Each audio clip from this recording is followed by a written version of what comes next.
Hey guys, it's your girl Samura Jones, and welcome to the Shattered Whole podcast, where we feel, talk, and heal together by acknowledging our hurt, claiming our healing, and living as a new creation. Remember, I want to make sure that you guys are subscribed to our YouTube channel as well as following me on Instagram and TikTok. I am so ecstatic about this week's episode. I think it is something that as you listen through, you'll find out that we need to talk about, that we need to kind of get through together. And that's what I'm here for. I'm here to be in partnership with you along the journey and have these kind of tough conversations. So I want to start off with a quote from the very, very, very distinguished Maya Angelou. Here's what she says. She says, "It's one of the greatest gifts you can give yourself to forgive. Forgive everybody." Now, we respect Maya Angelou, and what she says just makes so much sense to me. And as I talk to you today, you'll hear how that makes so much sense. But I also want to just give you a little maybe scripture that also kind of supports the importance of forgiveness. Matthew 6:14 says, "For if you forgive other people when they sin against you, then your heavenly Father will also forgive you." Which tells me that there is something very purposeful, very fruitful from something like forgiveness. It's probably very difficult to do, but it has something in it that is necessary. It is that ability to do this that allows you to get out of these very stuck, broken, and hurt places. So Maya Angelou says, forgive everybody. The word says, forgive those who sinned against you, because you also want forgiveness. Meaning that even though something crazy might have happened to you, offensive, hurtful, and at times it may feel unforgivable, that you have maybe also have done something, been through something, encountered something where you also needed, desired, and wanted forgiveness. So let's talk about it. I wanna talk through something as simple as the definition of forgiveness. And you'll find on this podcast that there's a lot of times that I want to use the definition of words, because I believe if we understand what the word means and not just how it's used in context with conversations that we've had or how we grew up, but really understand what the word itself means, then we can kind of decide whether or not we want to take on that word. So let me tell you what forgiveness means. It means to stop feeling angry or resentful towards someone for an offense, flaw, or mistake. Pay attention to what it says. To stop feeling angry, resentful towards someone who for an offense, a flaw, or a mistake. Let's dig into it. There was a study that was done, and I thought that it was so powerful to listen to, and we'll get into that. But I wanted to really understand and really have you understand how powerful unforgiveness is.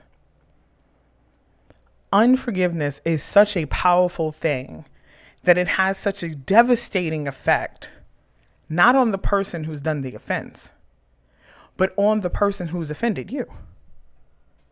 It has such a detrimental effect on you. You are the one that is harboring. You are the one who, and just so we're clear, I'm not saying that what was done to you was right or that you are not in the right vein to feel upset about what it is that has been going on with you. I'm not saying that. Pardon me, my watch.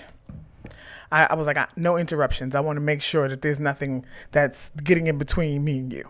Because I feel like I want to talk to you. I want to have this conversation with you. If you're listening, I'm in your ears and you're like, I don't want to have this conversation. I don't want to have this talk. I don't want to go here. Like, I've been feeling it. And I'm here to let you know that, listen, we're going to take our time with it, but we got to go there. You may even be frustrated with me. You may suck your teeth at some point during this podcast. You may get frustrated. You may say that I don't understand, or that she doesn't get it, or she doesn't know what they did. She doesn't know what they did and that they kept doing. They're not hearing that she doesn't know. But what I'm telling you is, despite whatever the mistake was, whatever the flaw is, whatever the offense is, the benefit of the forgiveness is on you. It's on you. The decision of the forgiveness is on you. I can tell you all day what it is, but at the end of this podcast, my prayer for you, my hope for you is that you make a decision. And hopefully the decision is forgiveness. Let me share something with you. ABA says that forgiveness is linked to mental health outcomes such as reduced anxiety, depression, major psychiatric disorders, as well as fewer physical health symptoms and a lower mortality rate. Forgiveness is doing this. You taking on, making the decision and walking out, forgiveness reduces mortality rates, reduces mental issues, reduces health problems, reduces anxiety. It sounds like there's more benefits to forgiveness than there are to keep harboring what doesn't serve you. So let's talk about what forgiveness is not. And this may be a little bit of the touchy part. Forgiveness is not the overactive imagination of you that determines what it should look like. And let me give you an example. So when I was younger, and in a few episodes back, I talked to you about the abuse that my father had, the sexual abuse that my father did towards me. And I was the one who was dealing with the tumultuous thoughts and the feeling like I was losing my mind. I was so upset by it. I was so distraught by it, as I should be. You know, he molested me. He hurt me. That's a fact about what happened. But the unforgiveness of it was taking root in me in a way that was hindering me from moving forward in other aspects of my life, like a domino effect.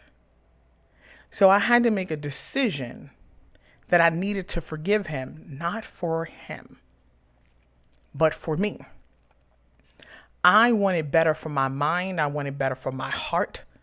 I wanted better for the way that I was going to exist as a person. And the only way that I could stop this, I want to say almost this disease of unforgiveness from infecting everything else, was to make a decision and not then dictate what his response had to be in order for me to forgive him. So there's times where you hear, well, I can't forgive them unless they do this. Well, I'm not forgiving anything until they say this. Well, I want them to apologize, and I want them to say, some of you are even holding people accountable. And let me not say that. Not holding them accountable, holding unforgiveness towards a person who's no longer here. That's hard. That's hard because now you don't have the opportunity to have the conversation with the person that you desired. To hear them say that, I'm really sorry about what I did to you. I don't know why I did it, or this is why I did it. And nothing really will justify their actions. When someone tells you why they hurt you, it doesn't undo the hurt. It can maybe give you a better understanding of their mindset of how they got there. But it doesn't undo the hurt that you endured.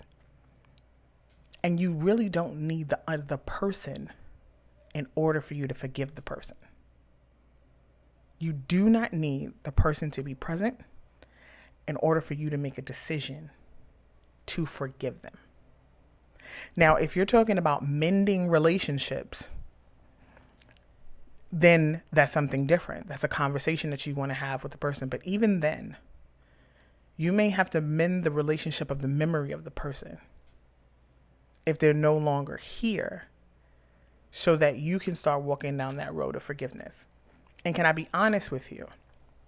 It takes time.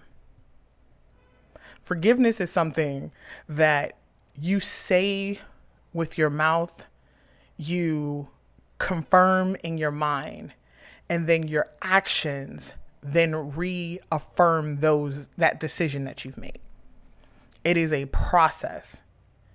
It is not something that you just snap your fingers and that's it. Because most of the time you can tell whether or not you've truly forgiven someone because you'll say, oh, I forgive you. But then you are holding them with the same resentment, with the same anger, with the same attitude as if you didn't forgive them at all. And it is something that is detrimental to you and the way that it is that you are expressing yourself. And having the courage to allow them to express however they're going to express themselves, because the dependency is not on the other person on whether or not you're forgiving them. Notice that majority of what I'm talking about is you. I know we want to go in, well, they should be doing this and he should be doing that and she should be doing this and they should do this and whatever. And my mom should have did this and say all these shoulda, woulda, couldas. All of these things that are external. If we don't deal with the internal first, then we give the power over to other people who probably more than likely don't even understand the level of what you're going through mentally concerning the hurt that you've endured. Be clear. I'm not saying that your hurt is not valid. I'm not saying that your hurt didn't happen. I'm not saying that what was done to you was right.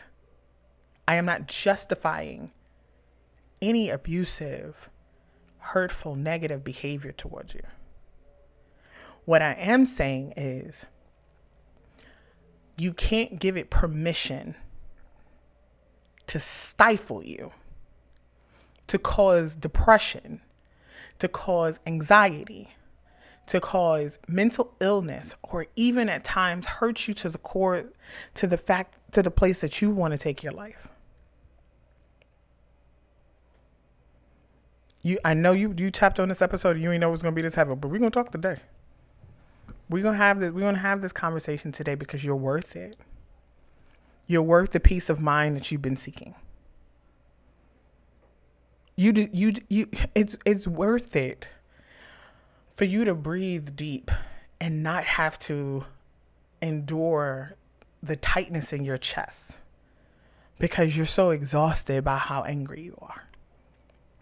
Because you're so disappointed in what expectations you had for the person, however simple, you're like, why couldn't they just, why would they don't care about all of these external things. I want to put the understanding of what you have in your pocket, in your mind, in your hands, the power that you have, and the benefits of it.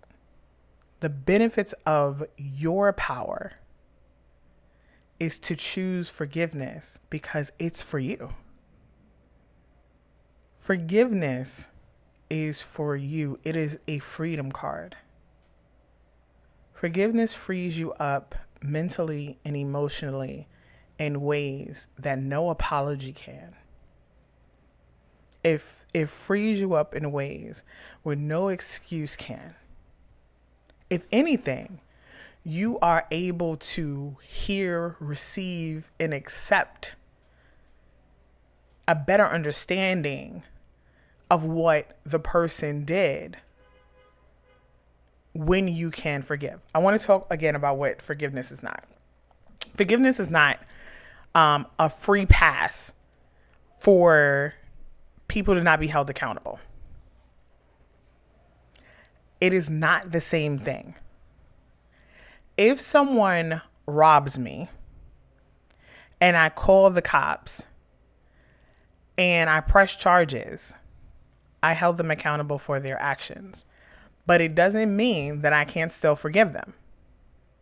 Me forgiving someone is not saying that it's okay to get away with a crime against me. You broke the law. It is perfectly okay for you to deal with the consequences of your actions. What I'm talking about is I decide your penalty. I decide your charge, so much so that I'm taking on this hatred, this resentment, this anger, because it is festering in me and producing something out of me that is not producing anything healthy for me. I've heard conversations or been involved with conversations where they were like, well, if you got them in trouble, then obviously you didn't forgive them. I don't know where that came from. I don't know who stated that if you forgive a person, that means that you should not hold them accountable for their actions. Accountability is not a dirty word. Accountability is not punishment. It is a cause and effect, if you will. There was a cause and then there was effect. There was an action and then there was the only time really that God gives an example of where our cause, we're not getting the effect of our cause, is when Jesus died on Calvary. Because we were sinners, saved by grace and undeserving of his justice for us. He paid a cost that we couldn't. But there was still a cost that had to be paid. We just didn't have the ability to pay the cost. But there was still a repercussion for the actions of our sins. It's just that now we're covered by grace, his mercy, his blood, that allows us to not have to pay the penalty. But if there was like a huge case that was going on, I think this past summer, and I'm terrible with names, and for my own sanity, there were some things that I did not, watch, constantly. When George Floyd and all of these cases were happening and going on, it was just everywhere. It was all over your timeline. You couldn't, necessarily escape the thoughts of it and what it was doing mentally and emotionally to me. And I know a few others. It was just sometimes I just had to take a break. Sometimes I had to take a break from media just to kind of center myself back and not find myself so angry and so sad and so hurt by a lot of the things that I was watching. And some people were really upset about the court case when the brother went to the defendant and hugged him and told him that he forgave them. It was like, don't let him off the hook. Forgiveness is not letting someone off the hook. It is saying that I know what you did. I don't like what you did, but I forgive you for what you did. And know that that is not something that you have to morally deal with as you're dealing with the consequences of your actions. It doesn't mean that I'm going to the judge and I'm saying, hey, drop all the charges for killing my brother. Drop all the things for, that's not, you can forgive someone and still get sentenced and still have that aspect of it. The forgiveness was for his brother.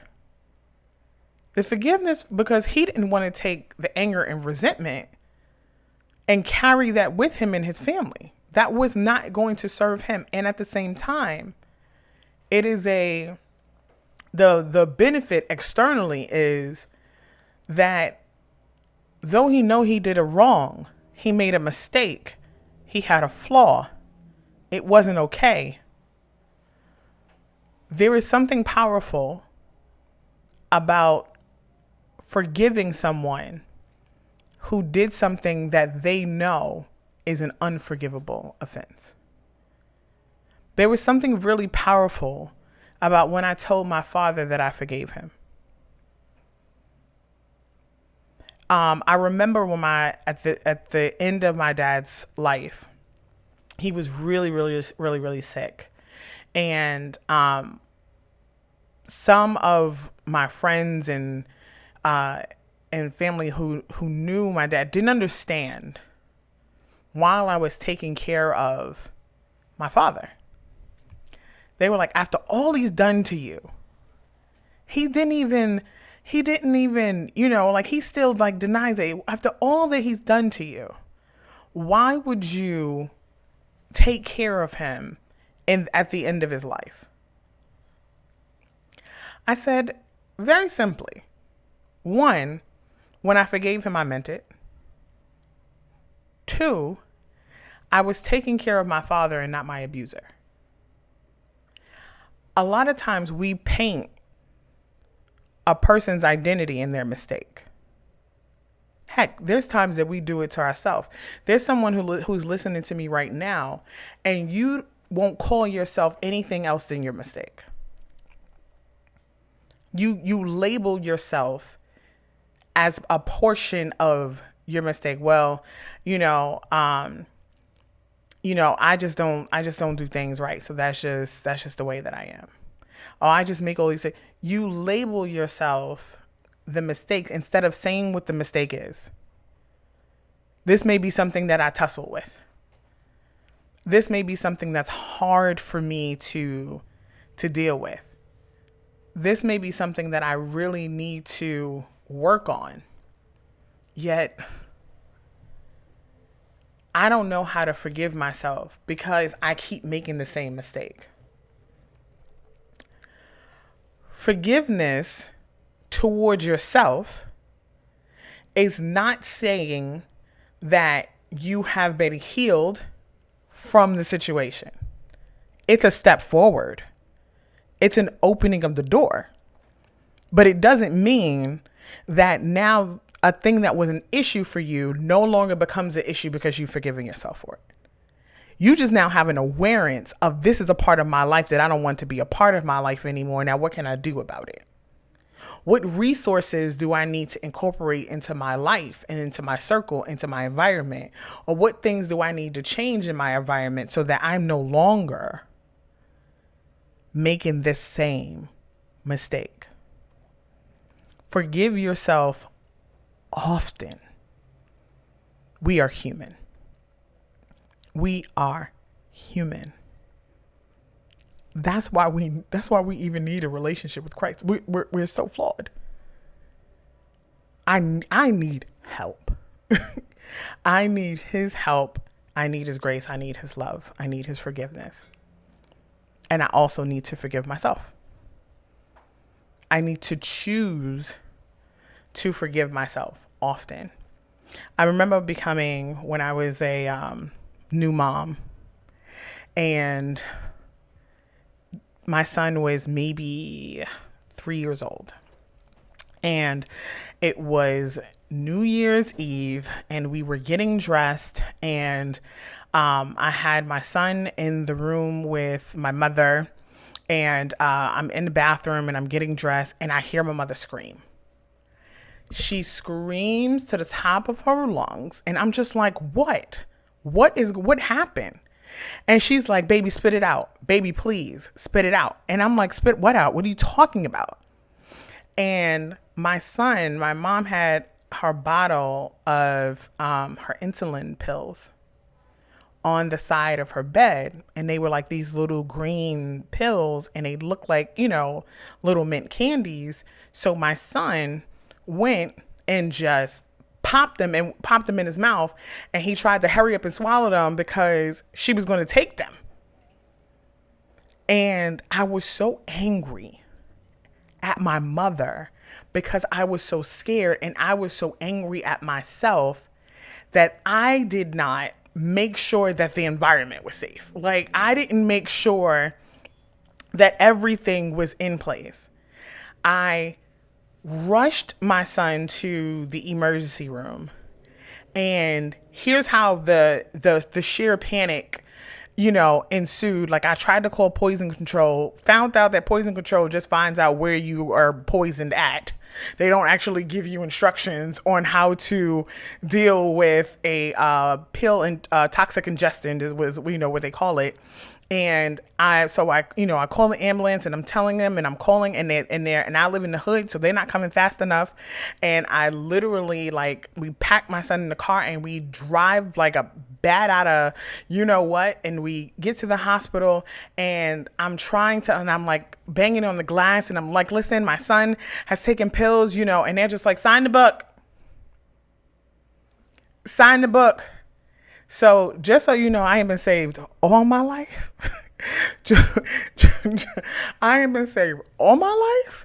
And when it comes to my child, she's not working with a full deck. Jesus is still working on me. And security was called because I was about to rip down doors because you're going to see my child. And I'm sitting there, and I'm yelling, and I'm screaming because he's now losing consciousness. And I'm like, you don't see my child. And now it's everybody's fault. You don't see my child. And they're like, what are you doing? I'm like, he took glucose.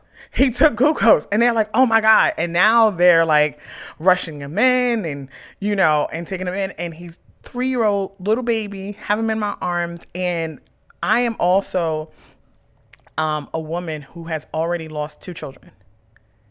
I'm like, God, I can't lose my baby. If I lose my baby, God, I'm going to lose my mind. All these things I'm putting, God, you better do something. Something got to happen. Something has to change. And I'm crying, and I'm angry, and I'm upset. And, I might have pushed security. I might have pushed him out the way because he was in my way, and I needed to get help for my child. And obviously my child is 16, and he is well, and he is okay. But I went through that, and I was so angry at my mother. I was so angry at myself, and it took a while, and I was like, I almost killed my child. She almost killed my child. Like, should I even be a mother? Maybe this is why, my twins did something, because God knew that I wasn't going to be a good mom. I went into the darkest part of my mind for a mistake. It was a mistake. It was an accident that no one meant to happen. My mother didn't want my child to take her glucose. She tried to stop him. It was too late. I tried to do something about it and get him help. We both made mistakes. And if I would have held on to that mistake and kept telling myself how unworthy I was to be his mother, I would have robbed my son of the quality of parent that he needed to be who God called him to be and the man that he needed to be, but also would have robbed myself of the woman that I am today if I did not forgive myself. Some of us are just too hard on ourselves. Let me be specific. You are too hard on you. I'm not saying that you should not have things in place where you are striving to get better, to grow, all of that. But can I also ask you to be kind to you? Can I also ask you to, that love that you're seeking, that you wish other people would give you, if you could start giving it to you, if you can give yourself a break, if you can just admit, man, I wish I didn't do that. I'm sorry I did that. I don't know. In some ways, I don't even know why I was like that. I was just so angry. I was just so upset. I was just so frustrated. I didn't know better. But I forgive me. I forgive me because that doesn't have to be the rest of my existence. It happened. It was true. It was factual. I can't change the past. But I can do something about now. I could do something about now about how I feel about me, about how I'm treating myself, about how I'm thinking towards myself. It's going to take me time because anything that is a new thought pattern takes time. So I may have to forgive myself daily. I may have to forgive myself many times in a day. And forgiving you, again, not holding yourself unaccountable. You're taking account of what's going on and what's happening. Here's something I want to do something about. Man, I wish that they didn't do X, Y, and Z. But what is it doing to my personality? And these permission statements that we give ourselves to say, well, when I try to be nice, when I try to be me, I get treated X, Y, and Z. Wisdom is one thing. But when you build a coping mechanism that robs you on the peace that you have for loving people, because you're like, I can't love people like that. They just take advantage of you, and that's just... I think the world needs more love than it does a shield. I think the world needs more compassion than it does this stoned heart. I think you deserve to have more peace of mind than always have to be on guard for everything all the time. Be kind to you.